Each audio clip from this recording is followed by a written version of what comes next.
Hi everyone, welcome back to the channel and back to another urban calisthenics workout of my full body calisthenics routine.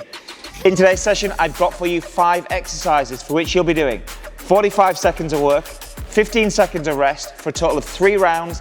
That's 18 minutes in total.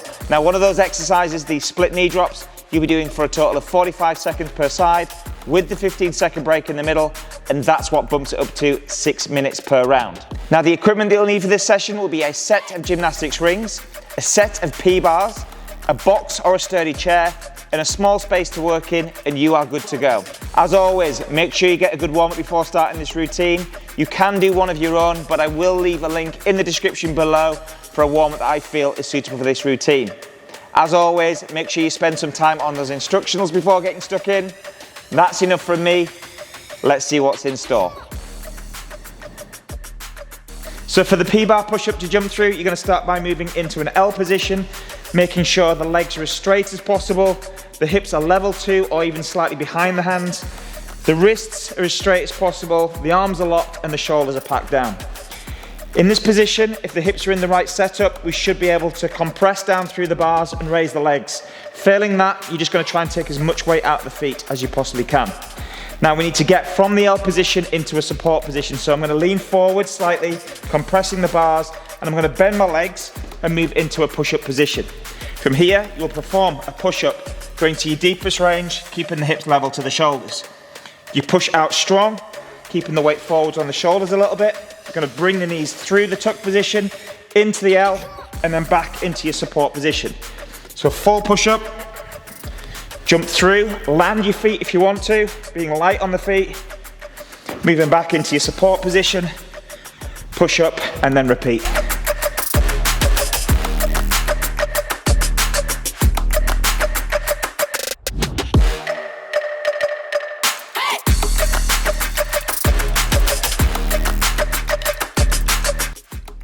So for the ring horizontal row, you're going to start by taking hold of the rings and then making your way down into a straight position.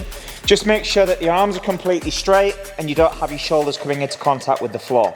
From here, you're going to start by elevating the hips, squeezing the backside, squeezing the legs and keeping the shoulders packed. As we initiate the pull, you're going to force the rings down the body, so pushing towards the hips and pulling up all at the same time. So essentially trying to get the ribs to come into contact with the wrists.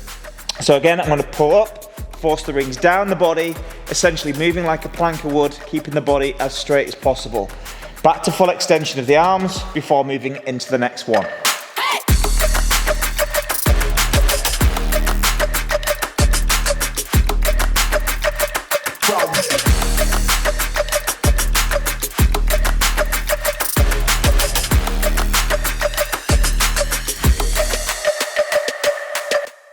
So if this is too challenging, what we can do is take this into a diagonal row, and this will take some of the effort away from the back. The setup will be exactly the same. So we keep the tension on the straps, we keep the body nice and straight, and still with the idea of pulling the rings towards the ribs as we go into that top position. So keep the back engaged at all times, especially on that negative, but forcing the rings down the body as you make your way up to that top position.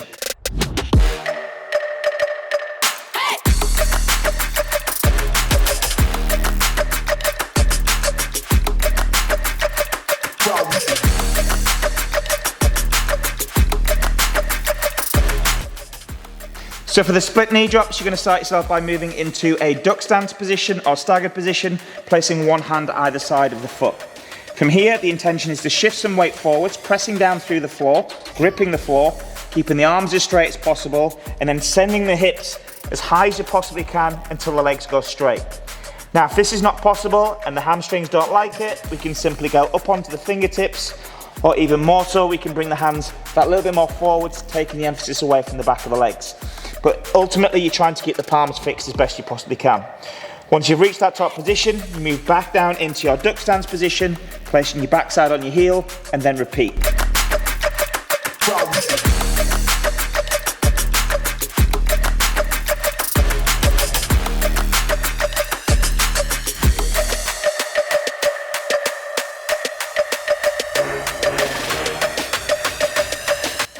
If this is still too challenging and you're having difficulty extending the legs, what you can do is grab yourself a couple of yoga blocks, place them either side of the lead leg, still with the intention of shifting the weight into the fingers or into the shoulders, and then working your leg extensions from here. So full extension of the legs, dropping back down onto the heel, sending the weight back into the shoulders before sending the hips up.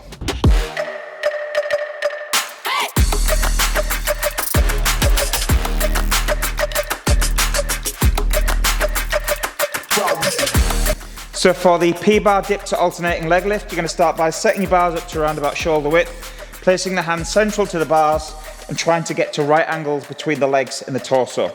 Ideally, you want to get your hips either level to or even slightly behind the hand position. From here, what's going to happen, keeping the legs as straight as possible, you initiate the dip by bringing the head to a forward position, folding the body. If you can, touch the backside on the floor, and then when you reach that top position, you make sure your arms are straight. Straight off the back of each dip, you're going to do 2 leg raises, one on the left, one on the right. As you bring one leg up high, you make sure that both legs are straight, you land that foot, and then you do the same on the other side. So I'm going to bring this leg as high as possible, but also focusing on the bottom leg as well. So down into the dip, taking the weight forwards, one leg, other leg, and then repeat.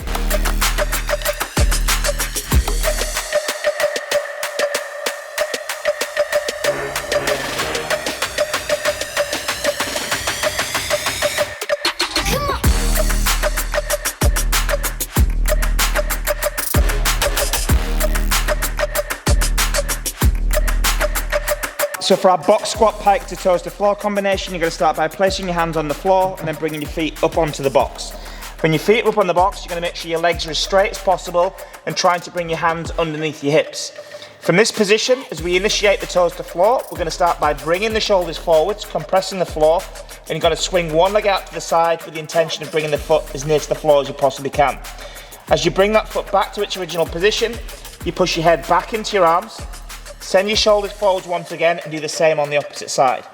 Once you reach the floor the second time, from here you're going to work into your box squat, taking your backside to your heels, extending your legs and then opening the shoulders into that top position.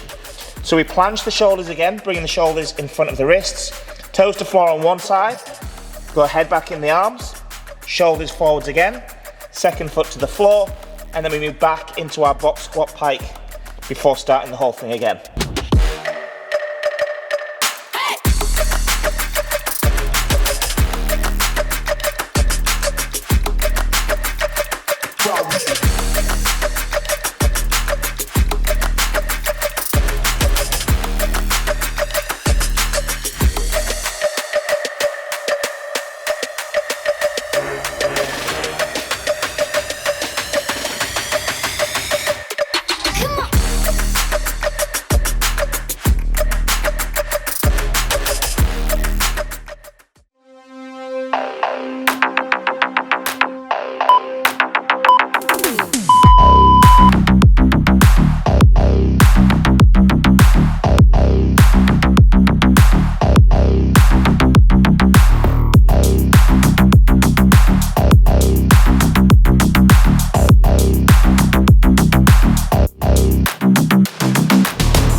Thank you so much for taking part in this urban calisthenics workout.